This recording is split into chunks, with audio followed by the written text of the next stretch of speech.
Well, welcome, first of all. Really glad you're all here.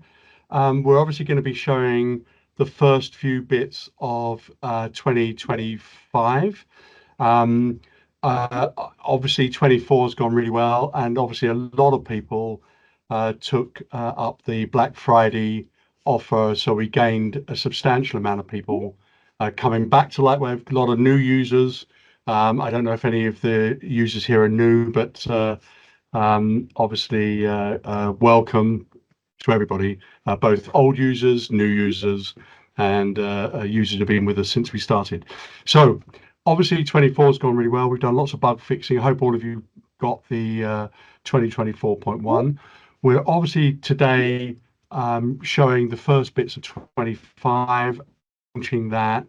The first chance to sort of get the upgrades to that. I think for this weekend, we're doing a 50 pounds off voucher, which is basically, let me just have a quick look.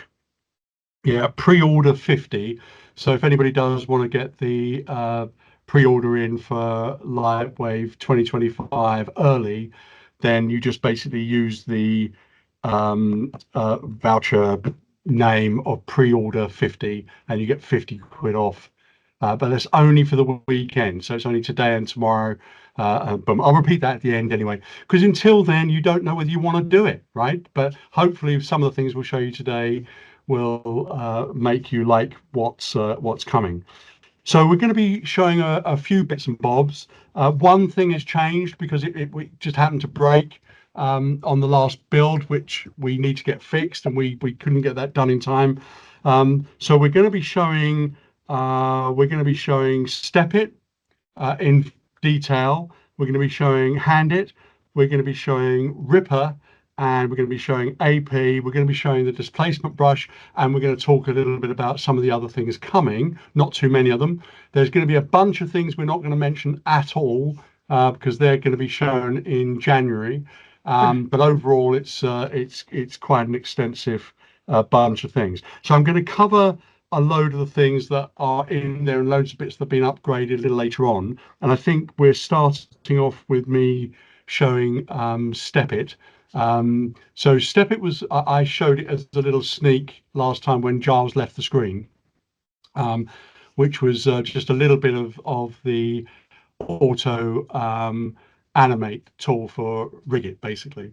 So this first tool, just to give a bit of background on all the things we're showing tonight, pretty much all of them are in alpha code, not in beta code. So there is a high risk of occasional things popping up where it's got an error.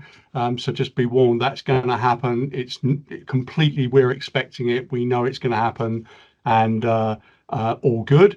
And there's a couple of things in what I would only describe as extreme alpha we probably shouldn't be showing, but they are we literally have to close down the Lightwave in between loading the next bit of the demo, right? So just be warned, there's going to be a few bits like that happening as well. So we're going to show off originally we're going to show off the point and edge slide tool with UVs. Now we showed that tool off and it's been in Lightwave for in 24, but what we're going to be doing is we won't be able to show it today, but we have basically now got that fixed with UVs.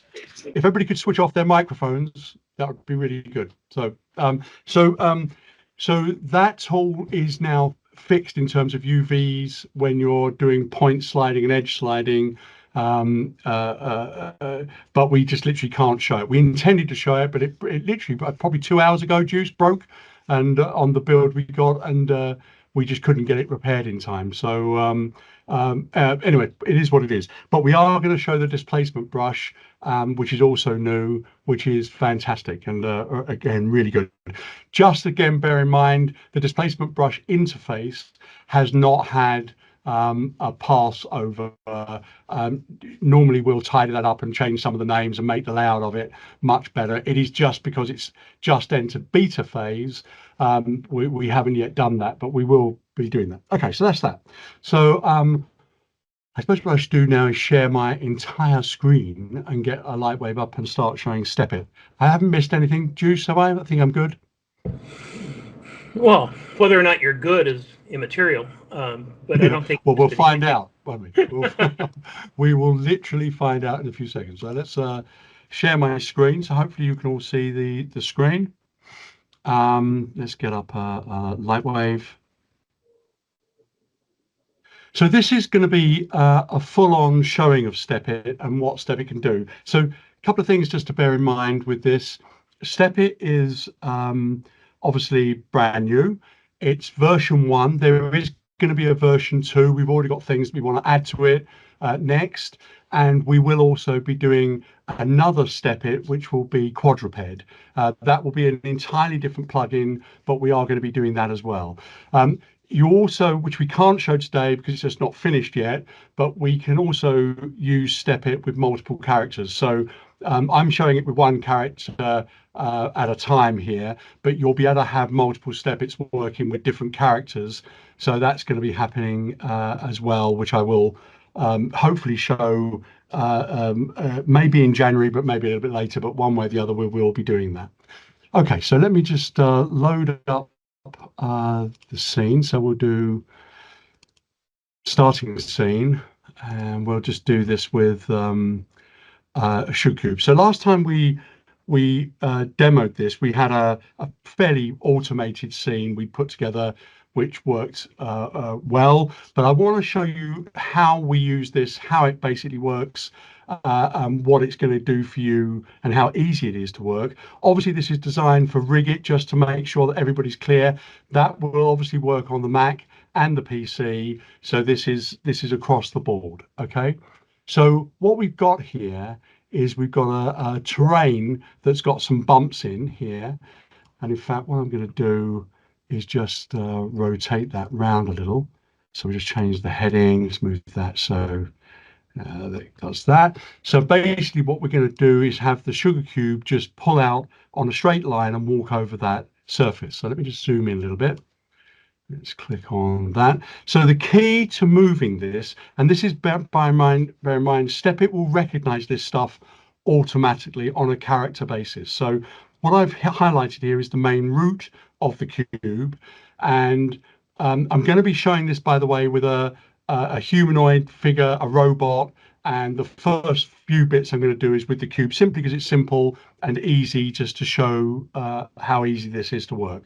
So what I want to do first of all is basically work out the length this animation is going to be. So I'm going to do it at 250 frames. Going to go to 250 and then going to drag this out. So let's drag it out to hopefully that's towards the edge of the map, and go a little bit further. Just take it out to there. So that's going to be our path. Obviously the legs at this stage are not animated, it's just the path I've dragged out. So that's going over a little bit of the bump, down the little dip there, and then across to the end. So how do we now make that work? So let me just zoom this in, move this over there. Hopefully you can all see this clearly. So we go to the Rigit panel. Under the Rigit panel there'll be StepIt and HandIt. Okay, so I'm just going to quickly call up HandIt just because I want to tuck the fingers away. So I'm going to click on there we go, HandIt, and I'm just going to tuck those fingers up. And I'm going to do a little demo of this at the end, but at this stage I just want to basically make sure the fingers are out of the way at the start of the animation. So there's StepIt. So this is the interface for StepIt. So a couple of things just to bear in mind.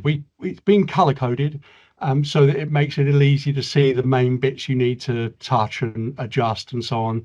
I think it's fantastic. I love the interface. But again, we'll be adding more features to this over time. This is version 1. Sean's done this. He's done a fantastic job of it. We've worked together. Literally, you try it out, see whether there's something else missing. Oh, wouldn't it be nice if it had that? Oh, let's add that in. And that's how it's evolved. So it's very much from the animator's point of view. And hopefully, I think you'll love it. So the first thing we do when we've got StepIt open, it automatically recognizes the global root for the sugar cube. Okay, that's the first thing. You then basically pick the ground of which you're going to have it walk on. And then all you do is you raycast the feet, and it will draw the feet over that surface, and it recognizes the dips, everything that's basically in that surface. You then click go for a walk. Actually, if I center it on him and zoom this up a little bit, we'll then see him walk over that surface. So he now walks automatically over that surface.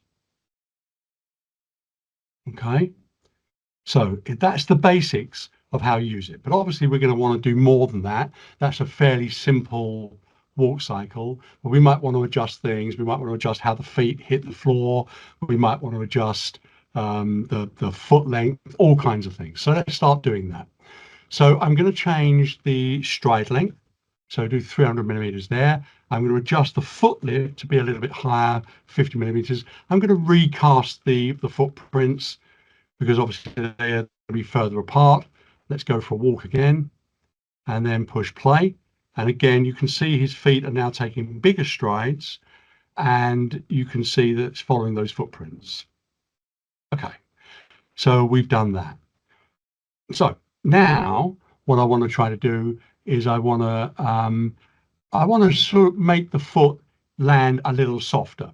So here the foot lift center changes the emphasis to whether the foot lifts up quickly at the beginning or lands quickly at the other end. So if I take it back here and make it really obvious, let's go for a walk. You'll see now as he walks, his lift up is fast. The bit where the foot goes down is slower. Okay, so let's drag that back. Let's do the same the other way. Walk. And then here you can see his foot is slamming down on the floor. So that's basically, you can start to get a little bit more personality into the walk with that. That's straight away. Okay, so I'm going to take that back a little bit. Just want it about there. The next thing is I want the elbows to bend a little bit more, and I want the arms to swing a little bit more. So let's, again, just go for a walk. I don't have to recalculate it. Now our arms are working a little bit more violently as he walks. So again, very easy to adjust.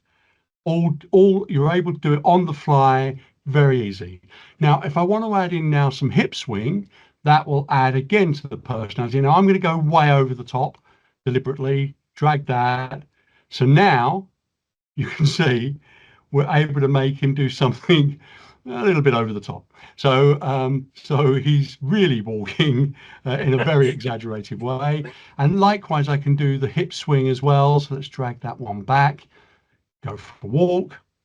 And now he's literally moving side to side, but without the rock in the body. You obviously can have both.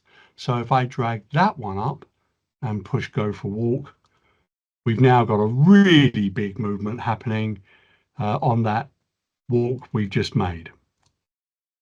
Okay, so let's make that a little bit more sensible. It's like Andy coming back from the pub. Yeah, it's me. Yeah, that's me when I've drunk just a little bit too much. Okay, so now we're still a little bit over the top, but it's fun. Okay, so let's say we want him to avoid something as he's walking. So let's say about here, we want him to, I don't know, avoid, I don't know, a hole in the floor, or there's a bit of poo on the ground or something. So we can click on the footprints, and let me just zoom this in a bit. I'm going to change my zoom factor. Just need that to be a little bit more so I can really see where I'm moving it. So I can move that footprint out. Let's move it back up. There we go. I can also rotate that foot. So I can rotate it more to fit this. So there we go. I'm happy with that. Maybe move it up just a little bit more. There we go. And then I want to move this foot as well. I'm going to move that out there, drag it down. There it hits the floor. And again, I'm going to rotate it up so we can see more of it. Oh, I'm probably still a bit too low. Move that up a little bit more.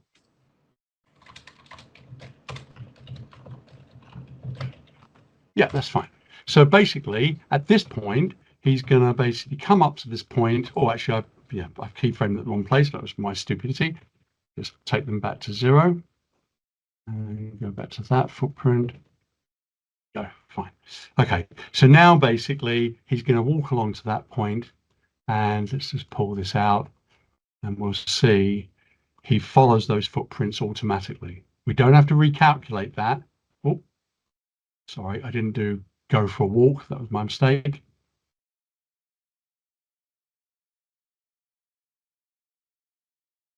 There we go. So there he's done, he's followed the footprint. Remember, all you're having to do to update that is go for a walk. Okay, just click that, it's done. So at that point in the animation, if I want to have his hands react to that, all I would do is I would call up hand it. And then at the point where I want that to start reacting, I could, so let's just tuck those back here. Same goes there. And then basically at the point where he's now about to tread on there, I'm going to have his hands open. There we go. And then after he's finished, I'm going to have his hands, actually we don't want that one to clash on the floor, so I'll just drag that up as well at that point. And then do the same with that one. Sorry, let's tuck those right back in and then tuck that one back in.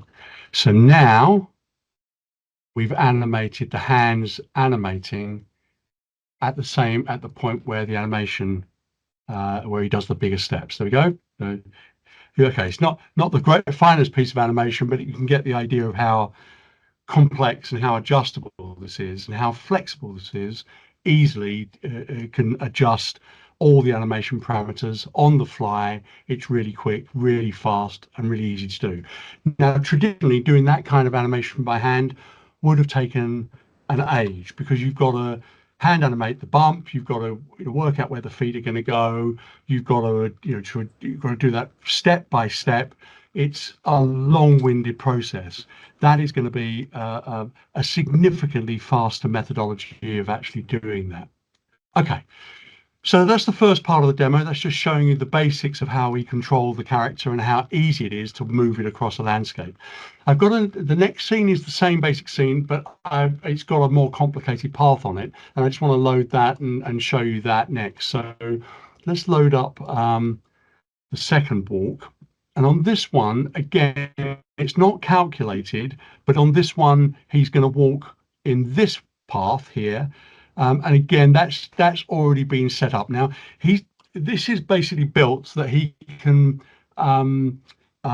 speed up and slow down. So when you put your distance out and then you put where he's going to be at different points in that, you can adjust the rotation using the main null for the character, and obviously you can decide whether you want him to move over that piece of ground faster or slower. All of those things are, for you to decide. This is just a quick demo of that and how easy that is. So on the rig here, we go step it again, exactly the same thing. Select the ground object first, so the ground uneven. Then we raycast the footprints, so that follows the path. Great. Then we go for a walk, and then the character, oops, is able to walk. There we go. Zoom that in. So you can see he's going to speed up and he's going to slow down as he does different bits of it. So exactly the same as before, but a more complicated path, basically. So what I'm going to do now is I want to change, again, the foot stride length and the height, same as we did before. So let's go 300, and we're going to go 50, and I think also we'll add in a bit of arm sway and so on, get that going, a little bit of that on the body as well, and we're pretty much good to go. Obviously, I've got to raycast the feet again because I've obviously changed the foot stride length. So I'm also going to just make his feet slam down a bit at the front. So let's raycast that. So the raycasting is just doing the positions of the feet for those sort of footsteps. The other thing is obviously with the hand it again, I just want to tuck up the hands. So let's just do that. So a little bit neater. Actually, I can also do the thumbs as well. I'm being a bit lazy. So let me just do that. So I'm going to drag that thumb down, and I'm going to do the same with that one. Drag that down, that's good. So done that. So now let's run it now. So try and drag it back here a little bit so you can see it. So now we've got longer steps. Obviously the arms are moving more. Basically done. Obviously we can adjust the amount his body's moving, all of those things basically we can do. We will aim to have some presets in there. We haven't had time to do it yet. Whether that's going to be in version 1 or version 2, our aim is to have, you know, cartoon walk, normal, more human walk. We'll try to add, you know, potentially drunk walk or old person walk, and, you know, put some personality into some of the walks and have them saved as presets. And hopefully on version 2 we'll also be able to add in things like, you know, save your own preset, so that you can, if you've really worked it up and done a load of work on getting it to walk the way you want it to walk, you can save that and then just apply that to that same character.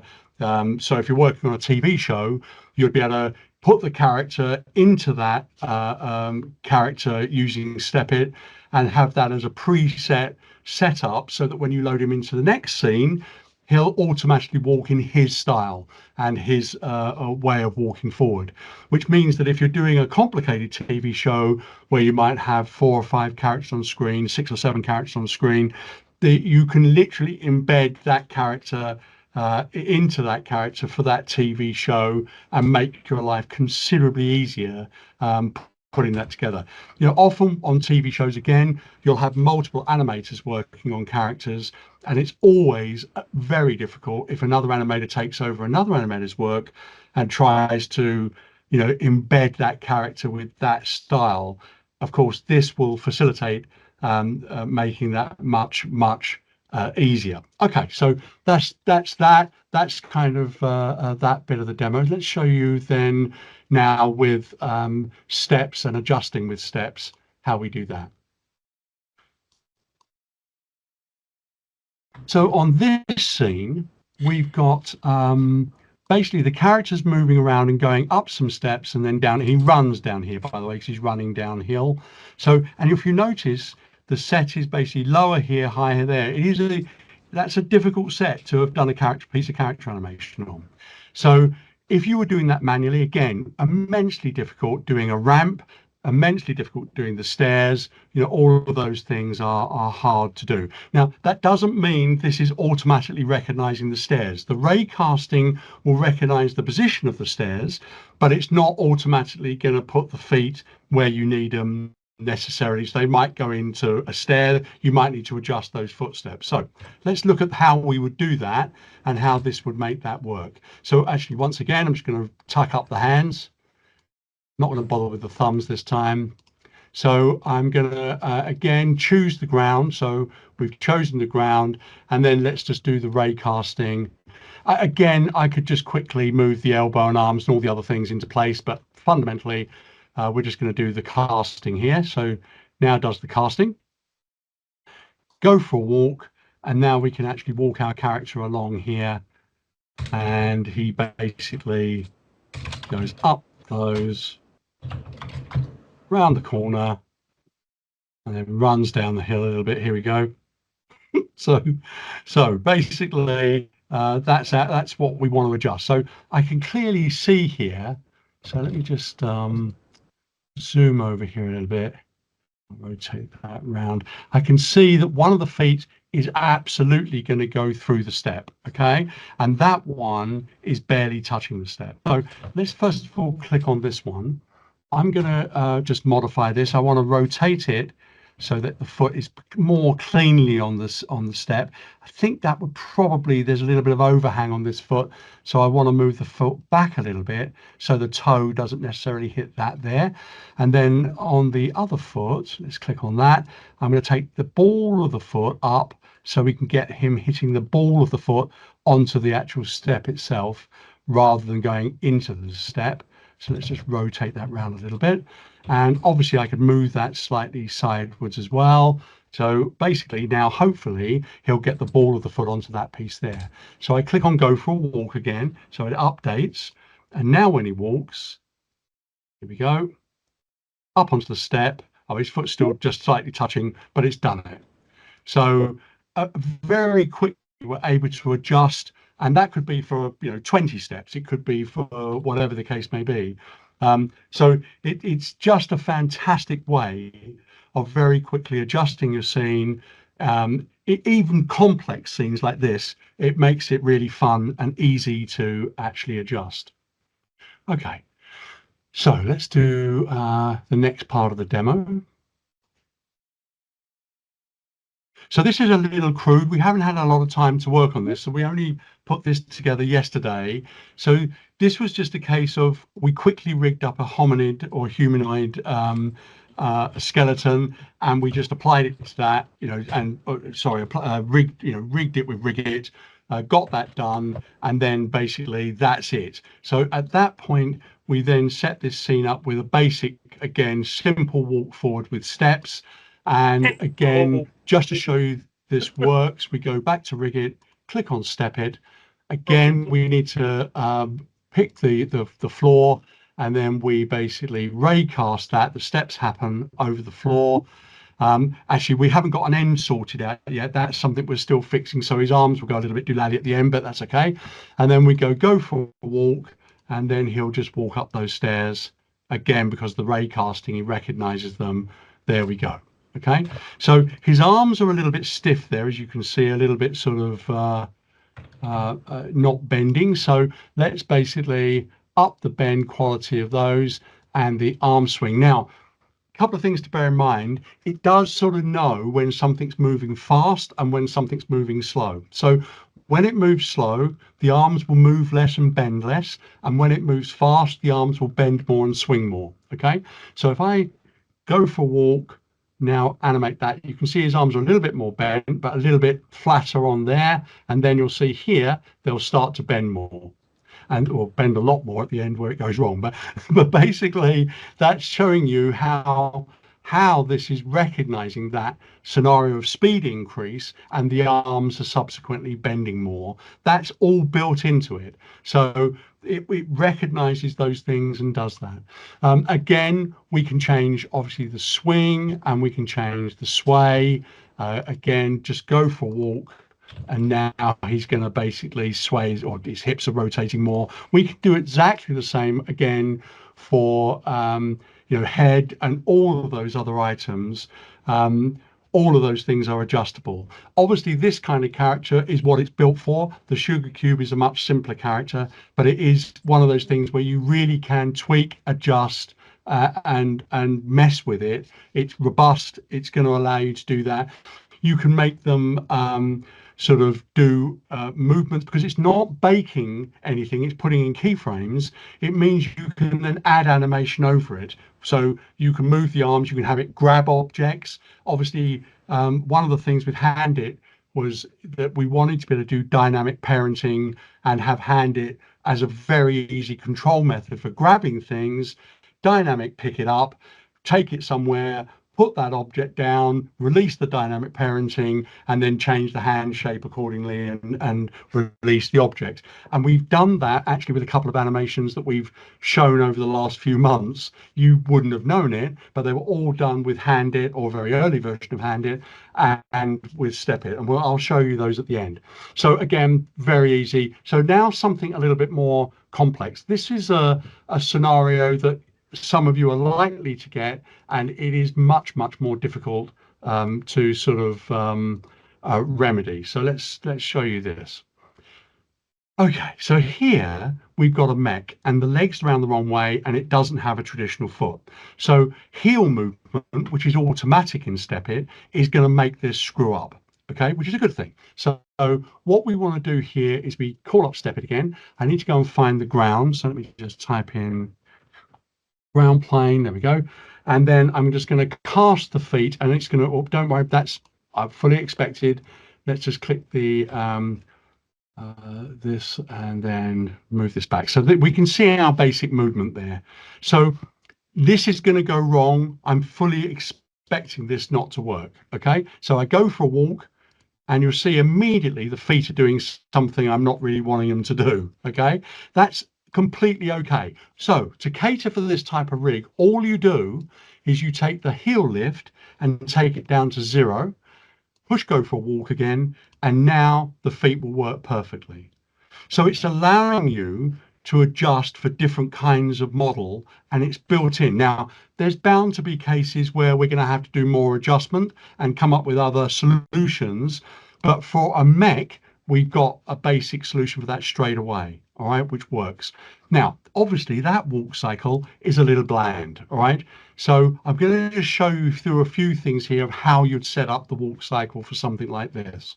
So on this mech, we might want to lift the foot more. So we might want to take that to say 250, which will raise that up a little bit.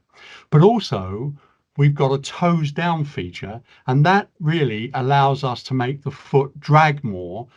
So as he lifts up the feet curl down more. So let me show you the reverse of that. So if I don't do the toes down, let's go, oops, click on that. Here we go. You can see his feet now just lift up and then flatten at the end, okay? All right, so let's drag back a little bit. If I go here and then drag that forward the other way, his feet now will curl into the move and drop down onto it, okay? But the emphasis is not slamming down on the floor. So to slam the feet, do you remember we talked about heel up fast, toe down fast, right? So here, if I drag this forward here, the toe now will slam down faster, okay? So I click on that, and now we've got a much heavier hit, much more like a mech, how we want that mech to walk. And we've done it in seconds, okay? So it's really makes putting these things together mega fast.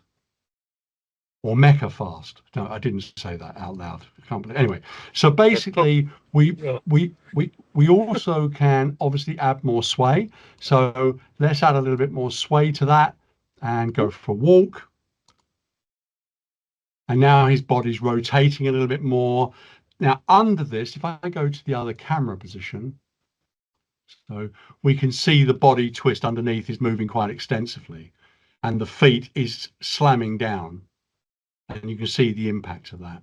So again, pretty much covered how we can make sort of mechs and those sort of things work. And again, this is for you to adjust. Obviously, we're limited in some of the kinds of movement we've got here, but depending on how you designed it, you know, you'll be able to get obviously substantially more out of this just by adjusting how you've rigged the model and so on. But this is a pretty much bog standard rig from Rigit applied to it. Step It is auto recognizing that, and then very quickly we can make that look fairly, you know, pretty cool, I think. And you know, that could just be for background mechs on a sci-fi show. You know, it's again going to enable you to pump out those shots significantly quicker than you could have done it before.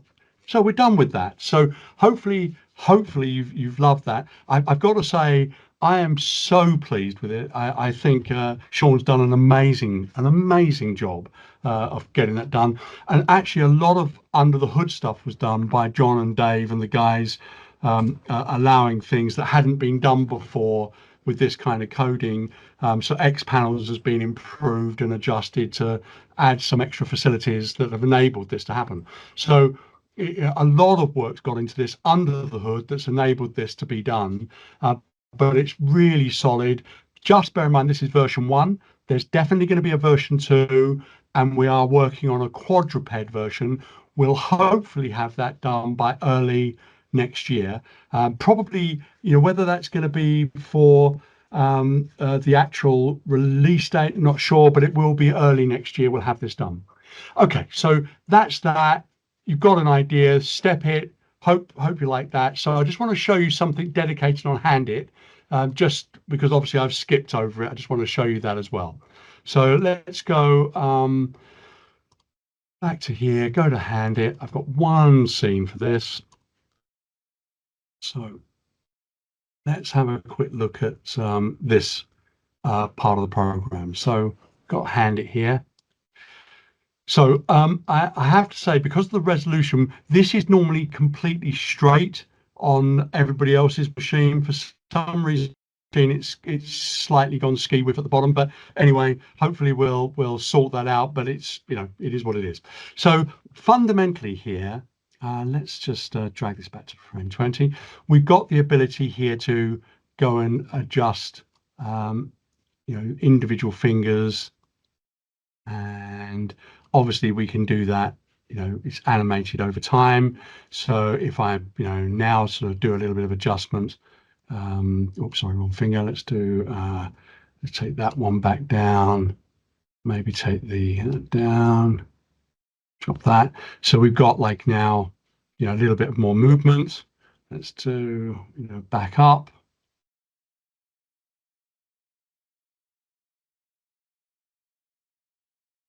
And so we've got a little bit of movement there. There we go. Let's add a little bit more.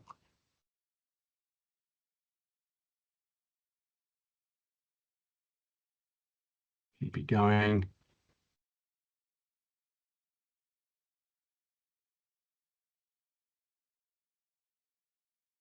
Okay, and obviously the thumb, we've got thumb control as well. But basically, we're able to do animate the fingers really quickly. I think I had a double keyframe there, but effectively it's really quick and easy to adjust. We also have a global option for that as well. So you can obviously close all the fingers in one go. And obviously we have the thumb control, so we can adjust the thumb position.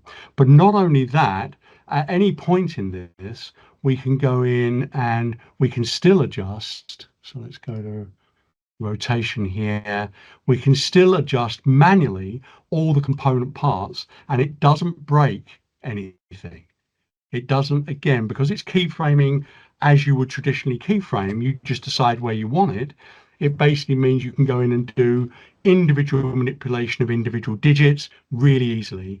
So hand it, again, should speed up the process of grabbing things and handling things really easy. So I'm going to quickly just show two animations. They're going to be jerky because obviously we're running on Teams, and it's not going to be playing back as fast at your end as it is here. But this is utterly, you know, smooth here. Okay, so hopefully that's giving you an idea how good hand it is. So let me just close that up and just show you a couple of animations. So way back when we did the Black Friday thing, we put this video out. So this was using Step It when I think we were, you know, relatively soon into the programming cycle of it. So that's Step It, and then we've got a change at the end of the Step It walk. It then goes to manual animation where we've hand animated it the moment he grabs it, and then we're using Hand It to basically control where the finger positions are. So, and we're using dynamic parenting at the end to make him grab on to one of the other letters, I think the L. So bang there, he's now grabbed onto that and it's fixed. So that was one of the first animations we did, a little bit crude, but it kind of was, you know, using the stuff to show you what we were doing before you even knew we were doing it. And then obviously on the Christmas one, we did the same thing. Let me just fast forward this. Let's go back here. So this again is all the Step It. And all the little manual animation there, we've inserted into the Step It cycle, and again, works great. So you've got the ability there to go and adjust it. It works in anger. You can really pump this stuff through. And yeah, so that's it. Let's Step It and Hand It. I don't know how long I took there. Way too long, as it turns out. But I hope you've enjoyed what you've seen. And over to Juice. And I seem to be frozen on your screen. Am I okay? Yeah, you are. Yeah, everybody's frozen on my screen.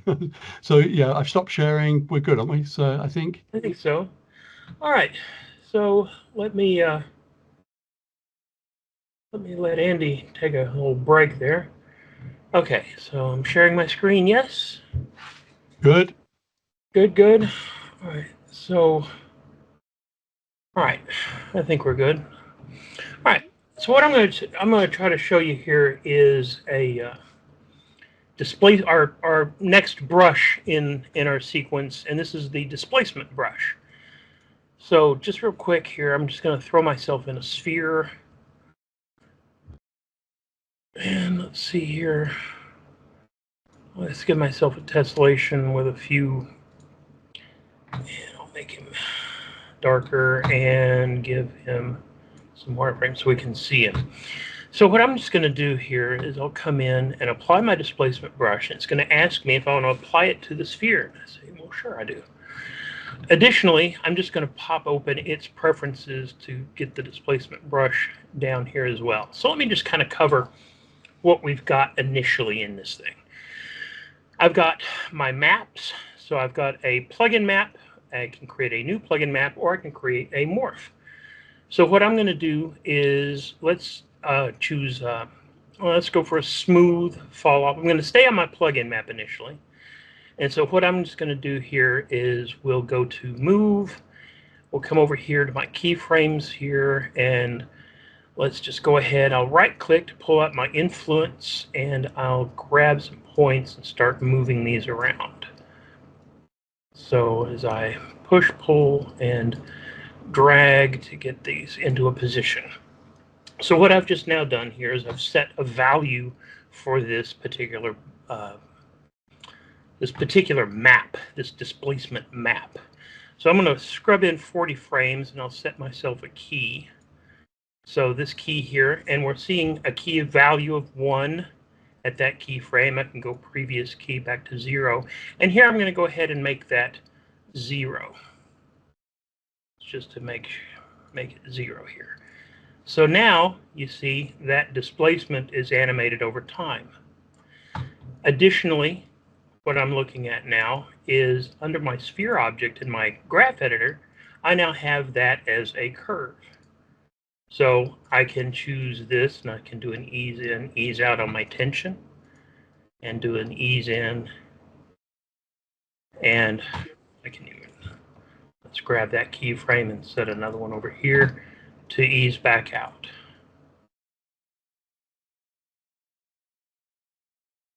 So what I now am going to do is let's add another map. Let's add a new plugin map. And so what I'm now going to do is let's look at some of our other tools. So I've got move, rotate, stretch, push, pull, grooving, press, smooth, and clear. So let's do a push, pull. I'm going to pull my influence out. If I use my left mouse button now, I'm going to push in. If I hold down my shift key and pull, I'm going to pull out. Then I can come in here and grab my smooth and smooth these out a little bit. And so now let's take that particular map, looking at its keyframes. Let's come also, why not, to 40 and set a key and make its value of 1 as well. So now here in my graph editor, I have 2. So let's pull these down a little beyond. Let's lose this other keyframe.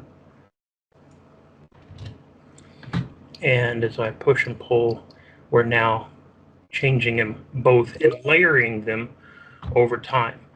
These are different than morph maps, but what I'm going to show you now is I can come in here and say, let's do a new morph. So create a morph map. And let's come in and again do the, I'm on smooth. So let's do a stretch, why not? And whoa, I see my points going all craziness. Let's do, we'll do the push pull again. Shift pushes in or pulls out. So like this. And so what we'll now see is if I come over here and add a modifier and pull down to morph mixer, I now have a new morph.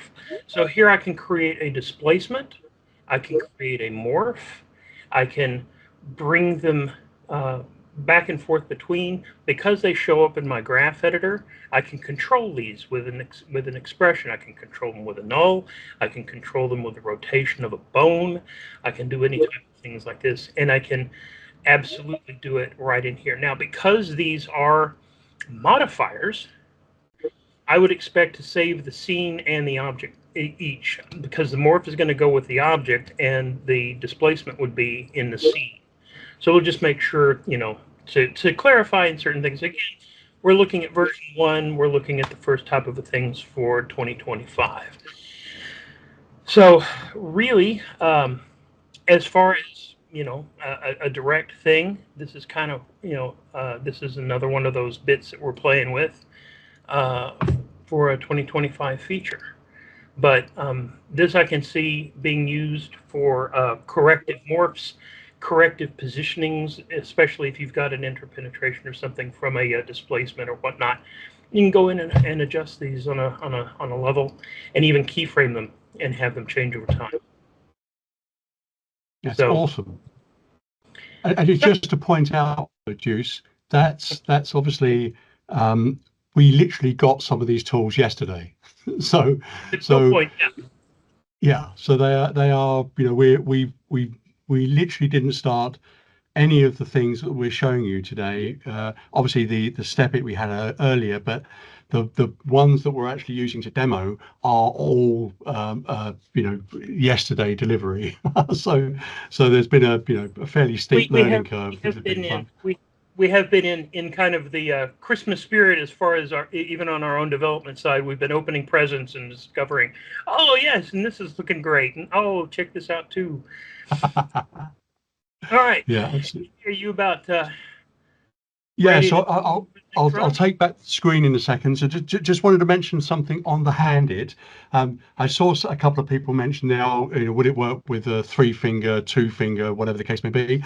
So the hand-it recognizes up to 4 fingers and a thumb, right? We haven't got it for 6 fingers or 5 fingers and a thumb. It's up to 4 fingers and a thumb, but it will recognize if you had 1 finger, 2 fingers, 3 fingers, 4 fingers, and the thumb. So it auto recognizes up to that count automatically. If you've got more, we don't have it working for that at the moment, but it will work with anything from that downwards, okay, automatically. So you don't have to do anything. It just looks at the mesh and recognizes that.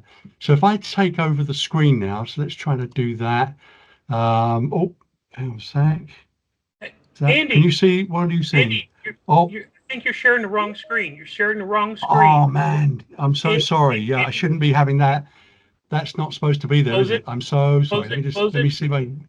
Yep, trying to find it. Oh, there we go. Yep. Have I closed it? Is that closed? Yes. Yep. Yeah. Good. Oh, good. Okay, so let's get rid of that. There we go. Okay. There we go. Okay. Good. Okay. So let's show the next thing. So this is on so we're going to show Ripper now and AP. I know we're obviously this is has been fairly long so far, but anyway, let's carry on going. So a couple of things here just to bear in mind. Ripper is alpha at best. So a massive amount of work has gone on to get this to work in here, and it is doing an awful lot of things. So Ripper is basically, well, as you'll see in a few minutes, designed as a preview system that's real time. So the aim of this is not to replace, it doesn't replace Octane, it doesn't replace necessarily VPR or other render parts, but it does give you a real-time rendering option straight away. So let me just let's get this up. Now, each time we do this, show you a bit of the demo, I'm going to have to close down Lightwave in between, because it's just, by the way, it is with alpha code. We don't normally show this stuff this early, but this is so fun, we wanted to show it to you.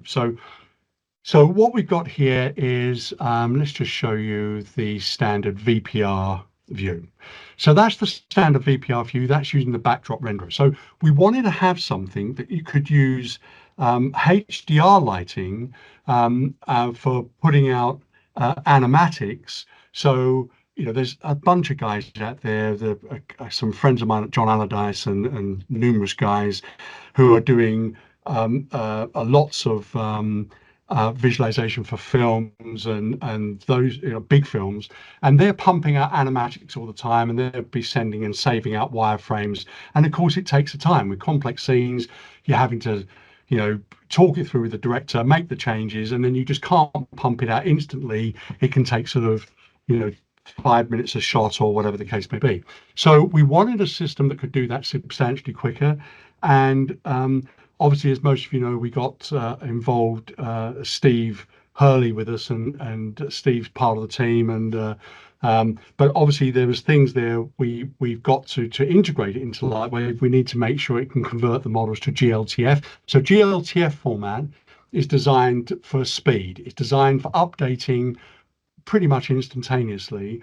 But the knock-on side effect of that is it also means that we can now have GLTF inside Lightwave for web output and stuff like that. So one of the knock-on bits is we're going to have a GLTF, well, we've got a GLTF saver and loader, and we're aiming to have a GLTF output that will mean that you can save your animations out to the GLTF format, which means when you go out to the web, your animation is embedded with that. So that's just one of the things we're going to have. So let's show you this. So I'm going to go quickly, just go back here, just give you a quick reminder. VPR, you can see there how long that's taking to rebuild. So if we go to Ripper, Ripper's done, right? Straight away, right? So what we can do here, if I move this camera, so let's actually we'll rotate that around. So what have I got? So I'm not actually looking. There we go. So we've got our camera. Let's move it to there, move that back a little bit, go back to this position. I'll move it around to here, a little lower, and then push play.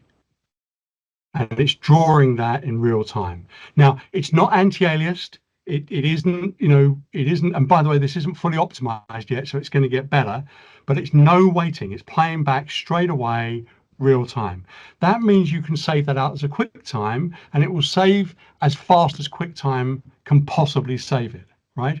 So it means you can, with the director, save that shot, pump it out instantaneously. He can put it on the timeline.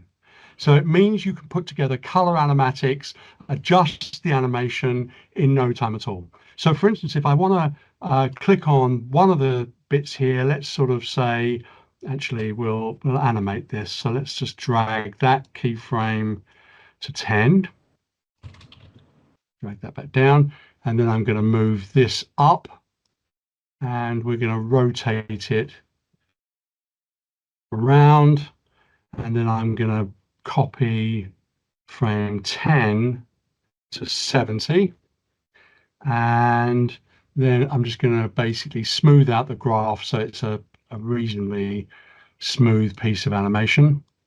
So let's just tension that and tension that, and then we just push play. Done.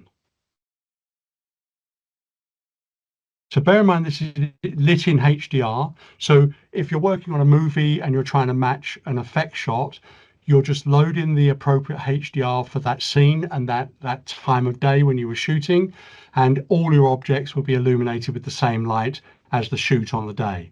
So it means that you can swap out those HDRs, you can adjust those, do whatever you need to do, but it gives you an instant feedback methodology of running out your previews. So that's what it's designed for. Okay, so that's the first one. I'm going to have to close it down to load up the next section. So let's load up the next one.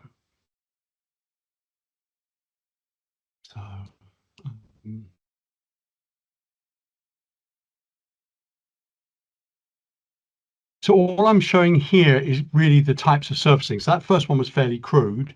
So let's now just put on the Ripper. So here we've got some textured objects here as well. Obviously, you know, you could take those substantially further.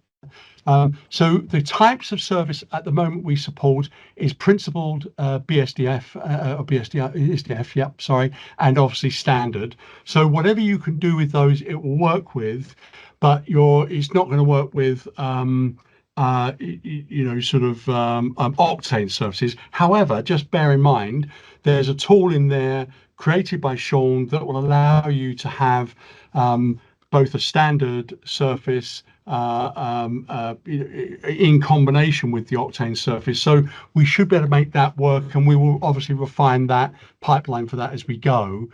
But this is, again, all working in real time. It's done that, and again, if we move the camera, it's just going to adjust as we move, and alter as we move. There we go. Pull that back, rotate round, click play, done. Right? Okay. So great. Okay. So let's do the next thing I want to show. And take a few seconds to close. There's more objects. So this next one is pre-animated just to save time, because it was going to take me an age to do that. So let me just load this scene up.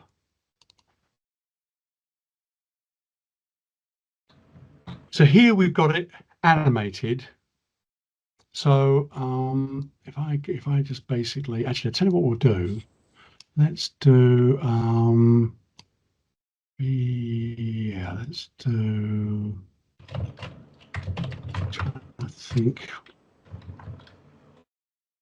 Yeah, okay. So I'm going to make this a quad layout setup just so we can see it. I'm going to basically put this one, we'll put this to Ripper.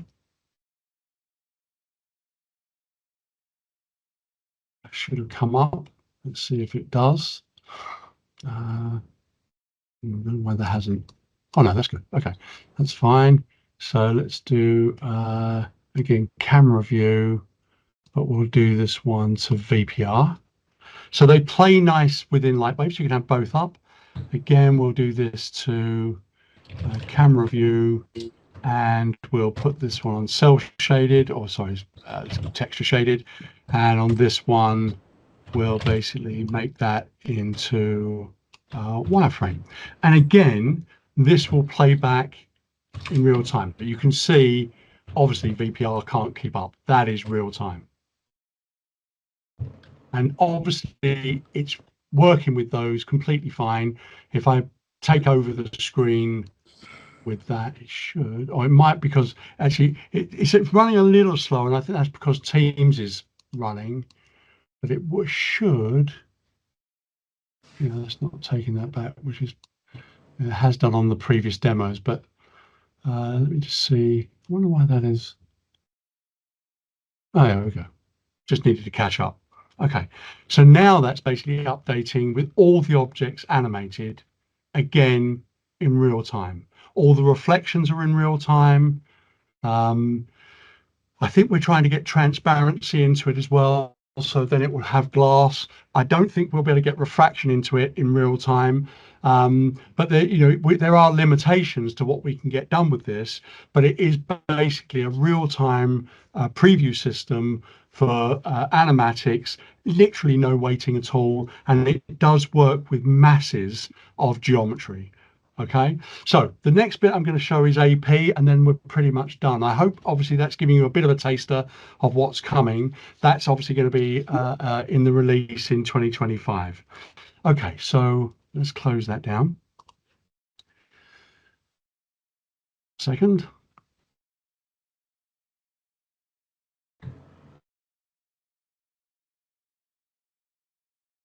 Good. And so I've got one more thing to show. So let's see, AP. Okay, so one of the other things Steve had, which we loved, and this is something that basically enables you to dump geometry into a scene using physics, but very, very, very, very quickly. So this doesn't replace the physics engine that's in Lightwave. It is basically adding to it, but it's really designed for a different purpose. So this is basically simplifying the calculation method of the objects. So it's not going to be as accurate as the physics system built in, and it doesn't obviously replace cloth and those sort of things. But what this does is enable you to take a load of debris and objects and just drop them into the scene and let them fall naturally where they would land. So it might be a piece of damaged curb, and you take all the damaged little bits of the curb, sit it above where the curb would be, apply it. This will drop that down to where it would naturally land, and immediately looks, makes your scene start to dirty up your scene. Likewise, it could be rubbish. You just drop, bunches of rubbish around the scene, let it fall naturally using this, using the AP tool, and then you've got basically debris around the scene, easily applied to the scene. And again, all of this works within the Ripper. So in this particular scene, I've got a couple of characters above here, and I'm just going to click play. They'll drop down straight away, fall down, roll into position, and we're done. And then they're fixed. So once that's done, they remember where they are, stay there, and then that can be saved off, and that's your debris for your scene. Literally, it's they're calculating, but they're not calculating on the timeline. They're calculating for this specific purpose. So again, it's meant for complicated scenes where you're trying to dirty things up, put random leaves, put a rock fall, put things in the scene just to mess it up. It could be toys in a kid's room, or it could be a load of cans dropped on a work surface. It could be bits of fruit dropped into a fruit bowl, so it just looks like it's natural, or baubles in a fruit bowl, whatever the case may be. This is about dirtying up your scenes. It was one of the benefits of getting Steve involved, is that we were able to blackmail him and hold him down, torture him literally until he gave it to us. So the AP tool is also going to be included, and of course it works in conjunction with the Ripper tool, and that's again going to be in there. Remember, it's not a replacement for the physics engine we've got. It is a tool to use alongside that, but it's also going to be in there as standard. And obviously, by the way, if you don't like where those things fall, you can just reset it and then start again, and it will do the calculation again, and things will fall differently each time. Okay, so it literally is random how it does it. So if I literally pause that, let's reset, do it again, you'll see it's random where the things fall, but it works and it is solid. So it's designed to give you randomness on those things you're dropping into a scene, and it literally is just works great. So I know a lot of people had seen that many years ago when Steve was showing it, but I don't think he ever put it out there. And a bit like the early version of Ripper, this has come a long way since then, and is beautifully integrated into Lightwave. Is playing nice with the other parts of Lightwave, which is great. Anyway, I hope you like that. That's my lot. I think that's me done. So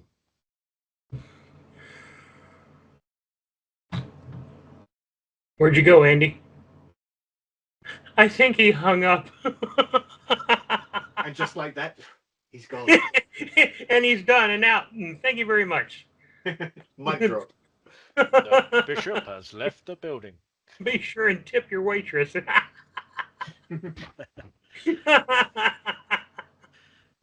wrong button. There we go. There we go. There's always one disaster every demo, and that was it. So let's go back. So anyway, okay. So Nick, can I just cover the last few things? Would you mind? I know we're running late, but let me just cover the last few bits and bobs. So a couple of things I want to just quickly go through, which are really important for what's coming in 25. There's a bunch of things we cannot show yet, mainly because when we show them, I want to make sure they have the maximum impact. So we're going to be showing them in January, hopefully, but they are really cool and they are really good things we're going to be adding. So there's going to be more in January. Just bear in mind that's coming. I would recommend coming back and seeing those things like you've just seen these things. But let me just give you a couple of updates I can give you. So obviously we've got the Ripper, we've got the AP hand it, there's the displacement brush, but also we wanted to obviously put in Python 3 way back in when we first bought it. We had real issues getting that to work because when we put that working, suddenly a load of the plugins stopped working on Python 2. We've remedied that. So we are currently working on both being in the system. So that will basically work for both Python 2 and Python 3, and it's switchable between them on boot up. So as you boot up your Lightwave, you'll be able to choose whether you want to use Python 2 or Python 3. Bang, away you go. It means you don't get any of the restrictions of if some of the other plugins don't work, but you get the benefits of Python 3 as well where you need it. And there's no reason why you can't just save a scene off, load it back into the scene with Python 2, all good. So that's the first thing. Obviously, the point edge slide, we were intending to show that tonight. It all worked great, but it loused up the UVs. We've remedied that. That does all work. It's just we broke yesterday. So, and I have to say that's definitely Juice's fault. No, it isn't Juice's fault. It just got broke yesterday. So there's that. So we've also got coming.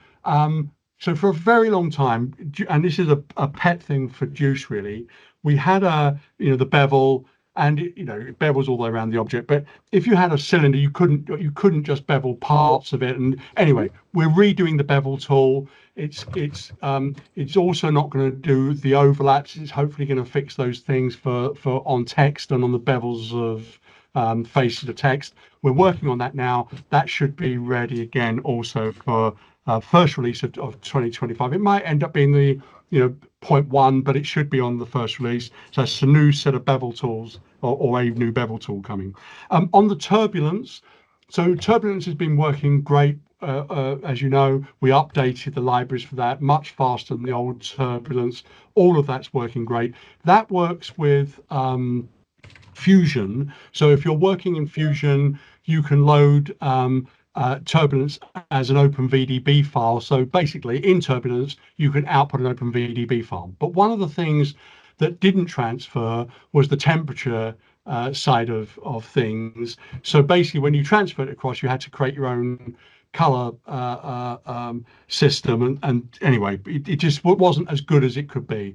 That too has been remedied. So effectively, when you're working between Lightwave and Octane, that now is going to work significantly better. So you can just work with the OpenVDB and it transfers across effectively the temperature information at the same time. And then you'll also be able to do the same thing in Fusion. Have to say, the Fusion one is not, now that's not to do with us, but the Fusion side of things probably needs a little bit more work from their end, but you can make it work perfectly fine. It just takes a little bit more work in Fusion to do that.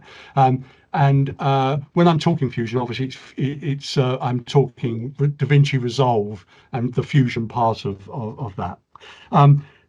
Really big thing. So we mentioned that we were updating the render engine, and we did implement a bunch of changes on the render engine under the hood that most of you probably wouldn't have noticed, but it was improving the render quality on the last couple of builds, but on 24 it did improve it quite a bit, but most of the stuff was not as noticeable as we would like. So part of that was because we didn't implement all of it because it wasn't all finished, but we've now finished it. So we've now got a new improved anti-aliasing system. It is going to mean you're going to need to rethink about how you do anti-aliasing because it's not done the same way. So there's going to be a video we'll put out which will teach you about the new anti-aliasing system that you are going to have to get your head around. But the amazing thing, Juice, you might know if I think I've got this right, it's between 50 and 60% faster on the anti-aliasing. So it is significantly better on the anti-aliasing. Sometimes it's actually one of those things as far as that particular thing goes, it rethinks anti-aliasing is actually what it's doing. It makes it where you don't have to do as many anti-aliasing passes as you used to have to because the reconstruction has more control over it, so you don't have to.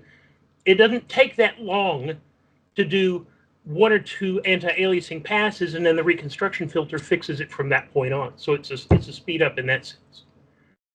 And it was literally, I think on our early tests of it, it was 50% quicker. Jaw-dropping, yes.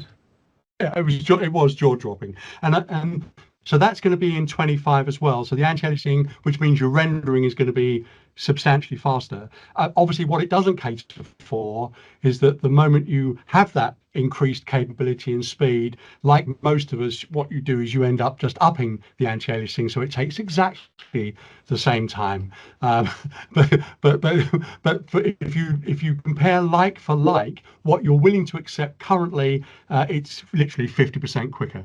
But it also means obviously you can add more anti-aliasing on a scene for the same speed. So, you know, it's how you want to apply it. But actually, that is part of one of the things that was being done. There's also things like the post-processing on the rendering, which a massive amount of work has gone into. Now, all I can say is that the system that was there was nowhere near as efficient as it needed to be. It also was holding us back from developing certain things that I can't mention to you now that are coming in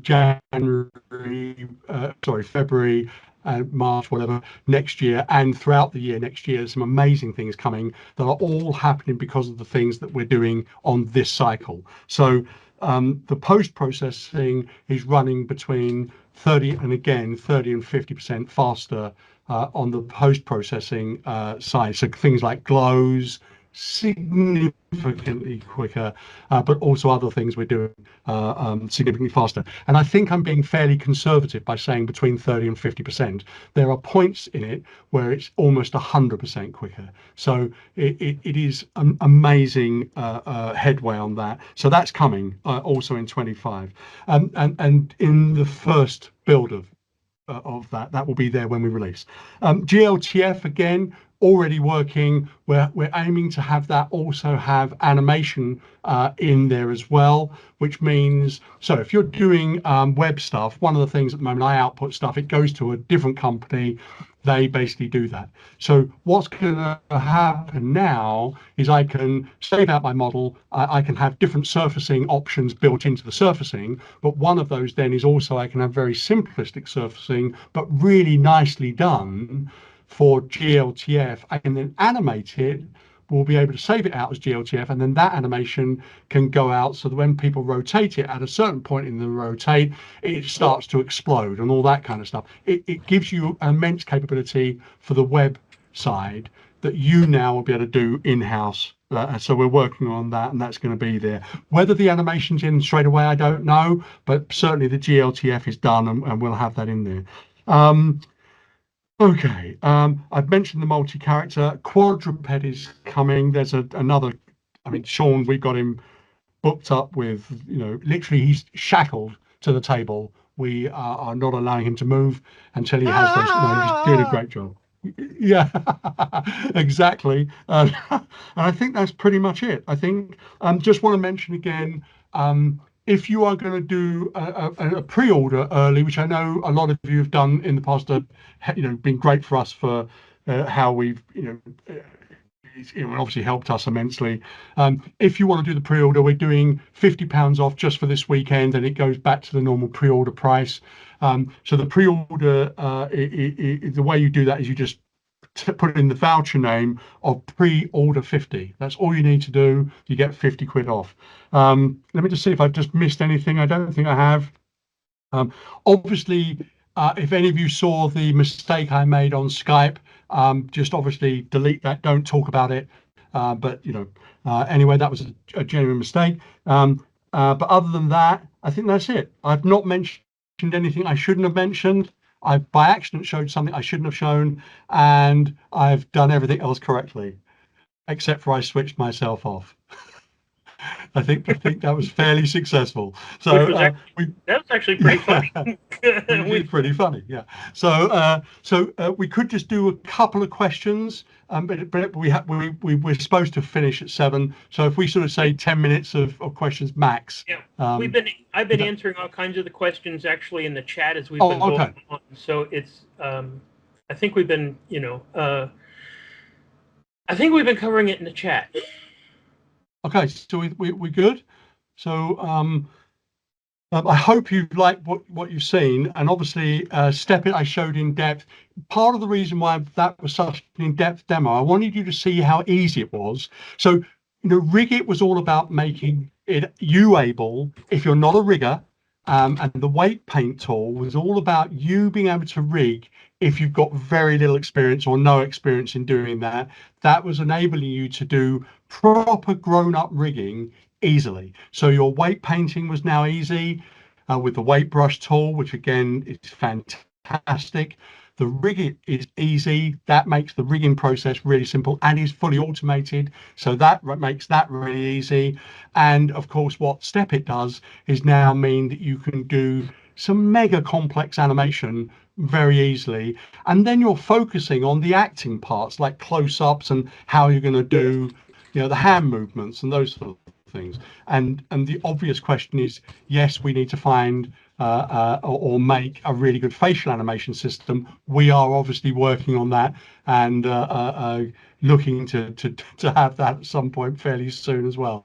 So we intend you to have the best set of character animation tools for enabling you to output very fast production at full-on broadcast and film level. You know, over the coming year, you'll have more and more of that stuff added. So I hope, I mean, we really, I think Deuce and me have been immensely blown away as the guys have been showing us this stuff, and we've, you know, been able to see it being developed. I don't think we were quite so impressed when we obviously got the stuff last night and had to learn it very quickly. but I mean, I think it's a case in point. If you think all of that stuff we've learned to demo from yesterday to today, as users, you'll be able to pick this stuff up exactly as we've done because we're animators. So you'll get it, you'll understand it. It's going to be easy for you to use, and it's going to be fun for you to use. It makes it enjoyable to do character animation.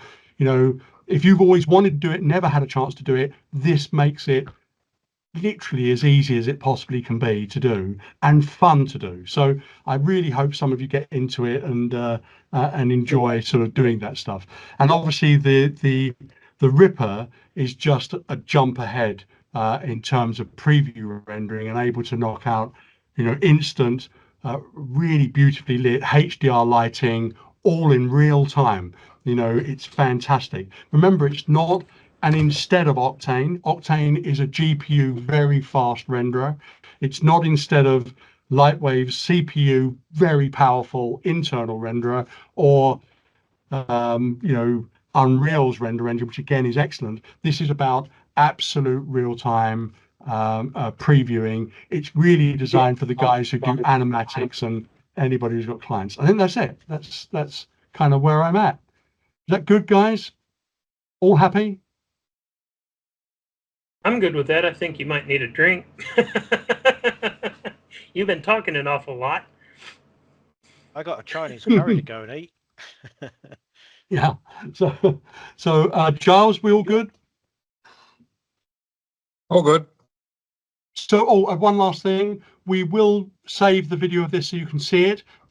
And we've also got some preview movies of Ripper and obviously if you want to see what Step It's done, have a look at the Christmas animation on the website, and you know, you can see exactly, you know, what it's being used for so far. And we will get videos together of those things to show in depth what it can do over the coming, you know, month and a bit. So yeah, and obviously if we don't get to speak to you before Christmas, obviously have a really great Christmas, all of you. I want to thank everybody, by the way, who's come back to Lightwave, the new users, the users who came on board right at the beginning when they had no idea whether we were going to do good stuff or not, and God bless you, really, without you we couldn't have done this. So I want to thank all of you for that, and well, I can't thank you enough, really. It's been amazing. And I must also, obviously, Juice, Giles, Joe, got to thank those guys, and you know, they've been unbelievable in helping this go through. Obviously, Juice now is running and really overviewing and managing the dev team. And on the dev team point of view, all of those guys have really worked so hard on getting rid of bugs, improving things.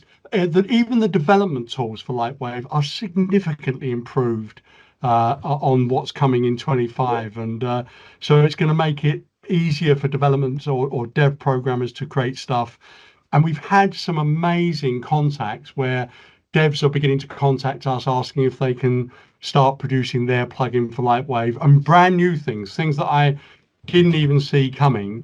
It's just amazing. So again, huge thank you for the support, and also the sense of community. The amount of people helping each other is getting back to how it used to be. The friendliness, the helping. We've had a few people in who've been maybe a little difficult, but I think on almost every occasion we've had that, they've turned out not to even use Lightwave. So it's you have to put up with some of those people. But for all of you who are with us on this, thank you. And obviously we want feedback. When you get 25, get involved.